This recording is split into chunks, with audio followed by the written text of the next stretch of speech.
नमस्ते बच्चों। आज हम पढ़ने जा रहे हैं चैप्टर रोटेशनल डायनेमिक्स। बच्चों, रोटेशनल डायनेमिक्स के चैप्टर के बारे में ये कहा जाता है कि जो मैक्सिमम बच्चे होते हैं वो इस चैप्टर को इतना ज़्यादा जो है डिफिकल्ट मानते हैं कि वो एग्जाम जब भी होता है तो इस चैप्टर के क्वेश्चंस को जो है वो टिक मार लेते हैं और इसको स्किप कर देते हैं। पर बच्चों, जो चैप्टर ये बनाया गया है, इस चैप्टर को बनाने के पीछे जो लॉजिक ये था कि जो हमारा मोशन है, मोशन को बच्चों हमको जो है इजी वे में सॉल्व करना है। जो हमारे प्रॉब्लम्स हैं, उन प्रॉब्लम्स के सोल्यूशन अगर हमको लेके आना है, उनको सॉल्व करना है, तो हम उनको इजी तरीके से सॉल्व कर पाए, उसके लिए बच्चों ये रोटेशनल डायनेमिक्स चैप्टर को जो है इजाद किया गया है। अब बच्चों, हमने जो है अभी तक जो है मोशन को पढ़ा। अब मोशन में बच्चों क्या होता है, एक तो कॉम्प्लेक्स मोशन होता है और एक सिंपल मोशन होता है। अब बच्चों, अगर मोशन की हम बात कर रहे हैं तो बच्चों हमने इसके पहले जो है जो अभी तक हमने क्या पढ़ा है बच्चों, हमने मैकेनिक्स को पढ़ लिया।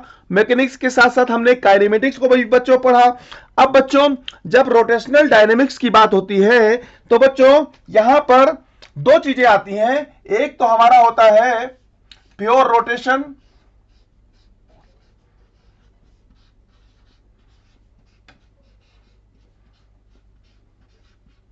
और दूसरा बच्चा होता है जो है कंबाइंड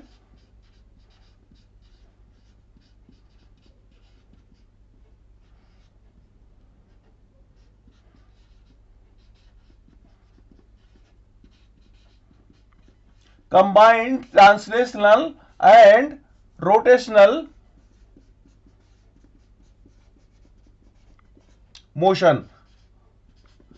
बच्चों, ये दो तरीके के जो है रोटेशन हम पढ़ते हैं। एक तो हमारा होता है प्योर जो है रोटेशनल मोशन, और दूसरा बच्चों क्या होता है जो है combined translational and rotational motion. अब बच्चों, जब हम अभी तक हमने जो ट्रांसलेशनल मोशन बच्चों पढ़ा है, उसमें हमने क्या बच्चों पढ़ा है, उसमें हमने ये पढ़ा है कि हमने बच्चों अगर ट्रांसलेशनल मोशन की बात करें,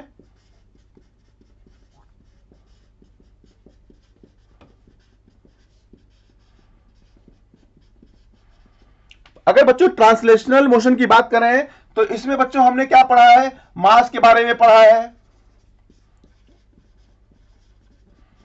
इसमें बच्चों हमने न्यूटन्स लॉज ऑफ मोशन पढ़ा है, यानी फ्री बॉडी डायग्राम को भी हमने बच्चों पढ़ा है। इसमें बच्चों हमने और क्या पढ़ा है, हमने इसमें बच्चों वर्क को पढ़ा है, वर्क डन को पढ़ा है, और हमने जो है एनर्जी के बारे में भी पढ़ा है बच्चों। और हमने बच्चों क्या पढ़ा है, हमने लीनियर मोमेंटम के बारे में पढ़ा है।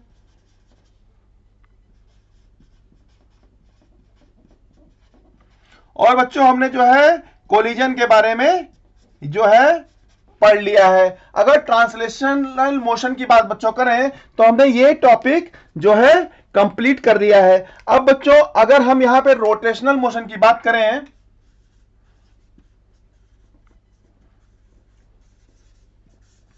तो बच्चों रोटेशनल मोशन में हमको क्या पढ़ना है, रोटेशनल मोशन में बच्चों हमको पढ़ना है इनर्शिया के बारे में।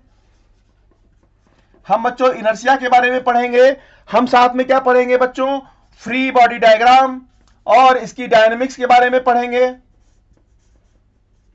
और बच्चों साथ में हम क्या पढ़ेंगे, हम इसमें जो है एनर्जी के बारे में पढ़ेंगे, एंगुलर मोमेंटम के बारे में पढ़ेंगे बच्चों।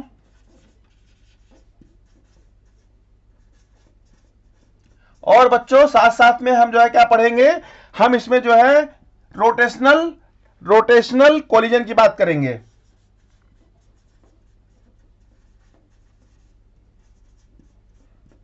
तो बच्चों ये सब चीजें जो है हमको रोटेशनल मोशन में पढ़ना है।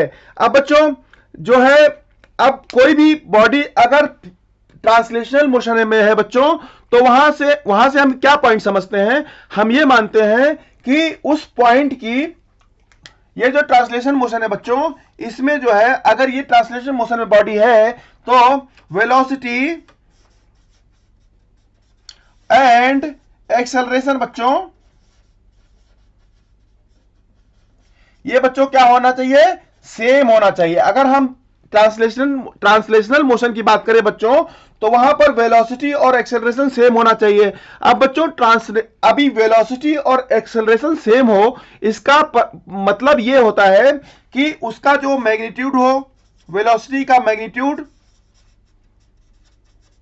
एंड इसका जो है डायरेक्शन, अगर बच्चों वेलोसिटी का मैग्नीट्यूड और डायरेक्शन और एक्सेलरेशन का मैग्नीट्यूड और डायरेक्शन बच्चों सेम है, तो हम ये मान सकते हैं कि वो बॉडी जो है ट्रांसलेशनल मोशन में है। अब बच्चों यहां पर हम जो है ये लॉजिक लगाएंगे कि कोई भी बॉडी प्योर ट्रांसलेशनल है या फिर प्योर रोटेशनल है या फिर combined translational and rotational motion है। अब बच्चों कार अगर हमारी जो है ट्रेवल कर रही है, तो कार के व्हील, अगर कार का व्हील जो रोटेट हो रहा है, उसको हम किस तरीके का मोशन मानेंगे।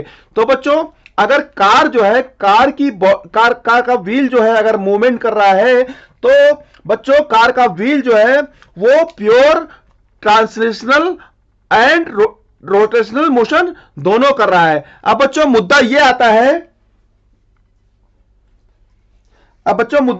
है कि हम जो है प्योर रोटेशन हम जो है किस चीज का हम पढ़ने वाले हैं।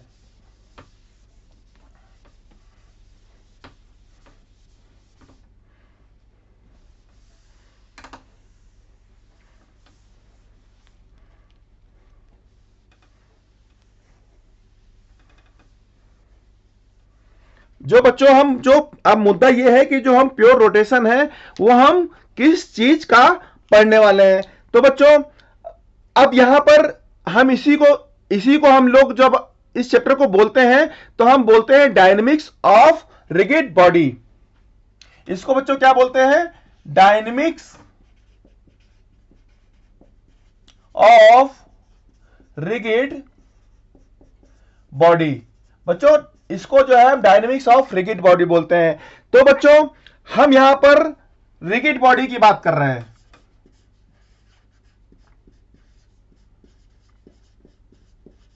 यहां पे बच्चों हम क्या बात कर रहे हैं, रिगिड बॉडी की बात कर रहे हैं। बच्चों अब रिगिड बॉडी जो होती है, रिगिड बॉडी से हम क्या समझें, अगर हम रिगिड बॉडी की बात कर रहे हैं बच्चों, तो हम इससे क्या समझें। अगर कोई एक स्प्रिंग है और स्प्रिंग के दोनों तरफ जो है मास जो है अटैच्ड है, तो क्या हम उसको रिगिड बॉडी मान सकते हैं? बच्चों नहीं, क्योंकि उसका जो शेप है वो जो है बच्चों क्या हो रहा है, डिफॉर्म हो रहा है। तो बच्चों अगर रिगिड बॉडी जो है, रिगिड बॉडी की अगर हम बात करें, तो कायदे से जो बॉडी जो है, जिस बॉडी को हम डिफॉर्म नहीं कर सकते हैं, body which can not deform is called rigid body.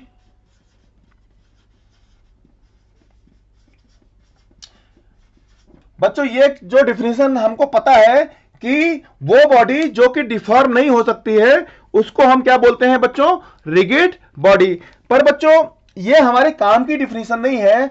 हमारे काम की डिफिनेशन ये है कि अगर कोई रिगिड बॉडी है, बच्चों अगर कोई रिगिड बॉडी का शेप ऐसे हम मान लें, ऐसे कुछ भी शेप का, और ये हमारी रिगिड बॉडी है, तो मान लो बच्चों दो पॉइंट हमने ले लिया, ये एक पॉइंट ए है और एक पॉइंट बी है, तो इनके बीच का जो बच्चों डिस्टेंस है, इसको हमने जो है एक दूसरे के साथ में जो है कनेक्ट कर दिया। तो बच्चों ये जो डिस्टेंस है हमारी ए और बी पॉइंट, ये जो है चेंज नहीं होनी चाहिए। अब बच्चों रिगिड बॉडी वो बॉडी है जिनमें कि कोई भी जो है आर्बिट्रेरी दो पॉइंट ले लिया, तो उनके बीच का जो डिस्टेंस है वो चेंज नहीं होना चाहिए।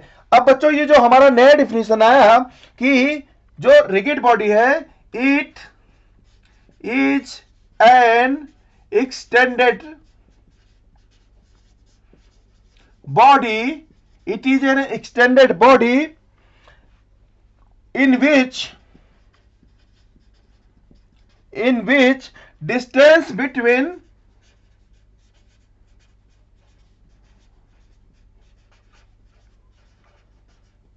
any two selected point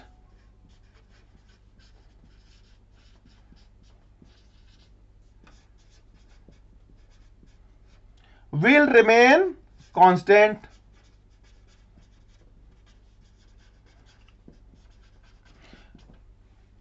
During any type of motion.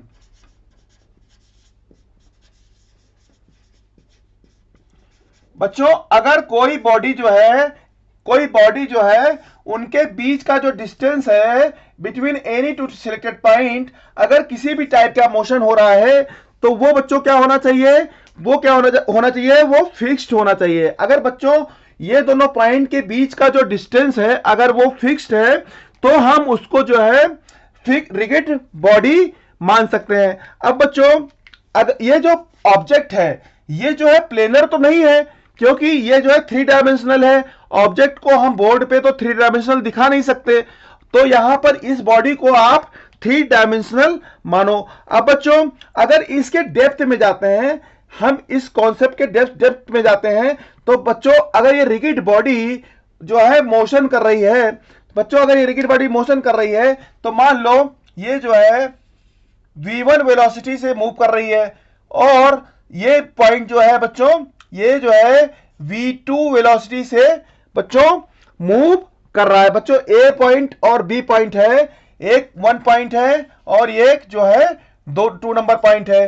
तो बच्चों ये v1 एंड v2 वेलोसिटी से बच्चों ये जो है मूव कर रहा है। अब बच्चों इसमें ये जो है हमारे जो पॉइंट्स हैं इनको हमने ज्वाइन कर दिया एक दूसरे के साथ में। अब बच्चों हमने काइनेमेटिक्स में ये पढ़ते आए हैं कि 2 पॉइंट्स, काइनेमेटिक्स में बच्चों हमने क्या पढ़ा है कि अगर ये 2 पॉइंट्स हैं और इन दोनों पॉइंट्स के बीच में की जो लाइन ज्वाइनिंग है, इन दोनों लाइन ज्वाइनिंग के बीच में अगर बच्चों डिस्टेंस जो है डिस्टेंस चेंज हो रहा है, अगर इन दोनों पॉइंट्स के ज्वाइनिंग की जो लाइन है इनके बीच का डिस्टेंस बच्चों चेंज हो रहा है, तो हम बच्चों उसको जो है उसको हम मोशन में उसको हम मान लेते हैं कि वो जो है वो बॉडी जो है मोशन में है। अब बच्चों अगर इन दोनों पॉइंट के बीच का डिस्टेंस जो है चेंज नहीं हो रहा है तो बच्चों हम उसको कैसे मान सकते हैं, इनके बीच का अगर डिस्टेंस चेंज नहीं हो रहा है मतलब इनके बीच में जो रिलेटिव वेलोसिटी है बच्चों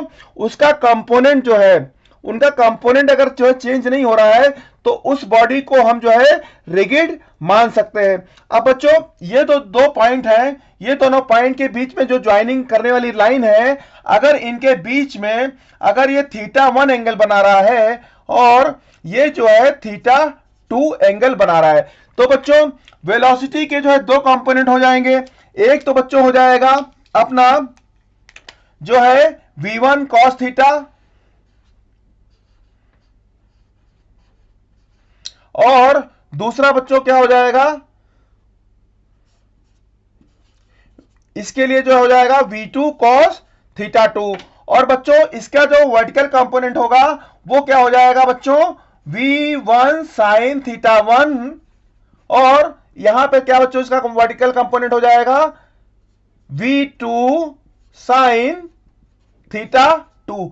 अब बच्चों ये जो v1 cos θ1 है और v2 cos θ2 है अगर ये जो है सेम है, अगर ये तो इसका जो line joining the component point है अगर उसका कंपोनेंट वेलोसिटी का अगर जो है सेम है, अगर हम ये बोल सकते हैं कि v1 cos θ1 equal to v2 cos θ2। बच्चों अगर ये कंडीशन फुलफिल हो रही है किसी भी रिगिड बॉडी में, अगर ये कंडीशन फुलफिल हो रही है तो हम उस बॉडी को बच्चों रिगिड बॉडी मान लेते हैं। पर बच्चों हमारा जो वर्टिकल कंपोनेंट है, वर्टिकल कंपोनेंट के लिए हमारे पास कंडीशन नहीं अप्लाई होती है। जैसे बच्चों फुगड़ी में 2 बच्चे एक दूसरे का हाथ पकड़कर रोटेट करते हैं तो उनके बीच का डिस्टेंस तो बच्चों चेंज नहीं हो रहा है, पर बच्चों उनका जो वर्टिकल कंपोनेंट है, वर्टिकल उनकी जो वेलोसिटी है वो वर्टिकल डायरेक्शन में है। तो बच्चों वो 2 पॉइंट जिनके बीच में उनके बीच का अगर जो उनकी वेलोसिटी है उसका जो कंपोनेंट है वो सेम डायरेक्शन में है और वो चेंज नहीं हो रहा है, तो बच्चों हम उस बॉडी को जो है रिगिड मान लेते हैं। अब बच्चों ये यहां तक तो आपने रिगिड बॉडी को समझ लिया। रिगिड बॉडी में को हमने पहला डिफिनेशन क्या था कि वो बॉडी जो कि डिफॉर्म नहीं हो सकती है उसको हम रिगिड बॉडी माने। पर बच्चों इससे हमारा जो है कॉन्सेप्ट क्लियर नहीं हुआ, तो हमने एक नई डिफिनेशन इजाद की। उस डिफिनेशन के हिसाब से कोई अगर एक्सटेंडेड बॉडी है और उनके बीच में कोई भी आर्बिट्रेरी 2 पॉइंट ले लिया, और आर्बिट्रेरी 2 पॉइंट अगर हमने लिया तो उनके बीच उनका जो डिस्टेंस है वो जो है अनचेंज होना चाहिए। उनका बीच में क्या बोल रहा है कि बच्चों any two selected point will remain constant during any type of motion. तो बच्चों उनके बीच में मान लो ये 2 पॉइंट्स 1 और 2 हैं और इनकी वेलोसिटी v1 एंड दूसरे के पॉइंट की वेलोसिटी v2 है, तो उनका जो है उन दोनों पॉइंट के लाइनिंग ज्वाइनिंग के अकॉर्डिंग जो उनकी वेलोसिटी है, मान लो पॉइंट 1 के लिए v1 cos थीटा 1 है, पॉइंट 2 के लिए v2 cos थीटा 2 है। तो बच्चों ये जो लाइन ज्वाइनिंग द कंपोनेंट है वेलोसिटी का, ये इक्वल होना चाहिए। बच्चों अगर ऐसा है तो हम उस बॉडी को रिगिड बॉडी मान लेते हैं। तो बच्चों आपने रोटेशनल डायनेमिक्स के चैप्टर की स्टार्ट हमने किया है, उसमें आपने अभी तक जो है हमको जो पढ़ना है, हमने ट्रांसलेशनल मोशन में जो पढ़ा है उसके रेफरेंस में हमको रोटेशनल मोशन में रोटेशनल डायनेमिक्स में हमें क्या पढ़ना है वो हमने समझ लिया। उसको हमने समझा तो उसमें हमने ये भी समझा कि इसमें हमको जो है काइनेमेटिक्स को पहले पढ़ना पड़ेगा, काइनेमेटिक्स के साथ में हमको जो है इनर्शिया के बारे में पढ़ना पड़ेगा, इनर्शिया के साथ साथ में हमको फ्री बॉडी डायग्राम के बारे में पढ़ना पड़ेगा, और उसके बाद हमको रोटेशनल मोमेंटम के बारे में पढ़ना पड़ेगा, और उसके साथ साथ हमको जो है रोटेशनल कोलिजन को भी पढ़ना पड़ेगा। तो बच्चों हमने रिगिड बॉडी के डिफिनेशन को समझा, रिगिड बॉडी को समझा, रिगिड बॉडी किसे कहते हैं उस कॉन्सेप्ट को समझा, और उस कॉन्सेप्ट को समझने के बाद बच्चों हमने ये समझा कि जो रिगिड बॉडी है, रिगिड बॉडी में अगर जो है वो दोनों पॉइंट के बीच में जो lining joining the component of velocity है अगर वो सेम है तो हम उस बॉडी को बच्चों रिगिड बॉडी बोल सकते हैं। तो बच्चों इसके आगे का कॉन्सेप्ट हम जो है नेक्स्ट लेक्चर में कंप्लीट करेंगे। तो बच्चों आपने जो इस कॉन्सेप्ट को पढ़ा इसको आप नोट डाउन करिए और इस कॉन्सेप्ट को आप रिवाइज करिए। जैसे ही आप फर्दर आप पढ़ेंगे ऑलमोस्ट 3 लेक्चर्स में ये टॉपिक कंप्लीट हो जाएगा। उसके बाद आप जो आपका एससी वर्मा है, एससी वर्मा के क्वेश्चन को आप सॉल्व करने लगेंगे, साथ साथ आप जेईई मेंस के भी क्वेश्चन करने लगेंगे। तो बच्चों आप बने रहिए नेक्स्ट लेक्चर को में भी और इस कॉन्सेप्ट को समझिए। तब तक बच्चों थैंक यू वेरी मच।